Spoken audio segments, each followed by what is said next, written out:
Alors maintenant, le financement de la promotion. Donc on a 3 grands éléments principalement. Donc les fonds propres du promoteur, c'est l'argent que lui va engager. Ça représente entre 10 et 20% du projet. Et c'est vraiment les fonds qu'il va dégager dès le début.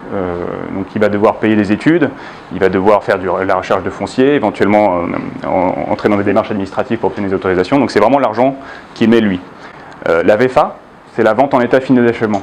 Donc c'est la commercialisation. Quand vous achetez un appartement sur plan, vous signez la réservation, vous versez 5%. Le promoteur, une fois que la commercialisation atteint 50%, va commencer les travaux. Une fois qu'il a fini les fondations, vous reversez 30%. Une fois qu'il y a le hors d'air, là on a mis le toit, vous reversez 30%. Le hors d'eau, le hors d'eau, on a mis le toit. Le hors d'air, on a mis les menuiseries. Voilà, on a finalement un échéancier de paiement qui vous permet d'étaler les paiements en fonction de la construction et qui sert au promoteur pour payer ses sous-traitants qui vont finalement construire le projet. Et puis la dette bancaire qui va, puisque la commercialisation parfois ne suffit pas pour autofinancer le projet, la dette bancaire va servir à financer la construction, donc c'est une dette plutôt court terme sur la durée du chantier, quoi. Donc voilà comment se finance grosso modo un projet de promotion immobilière.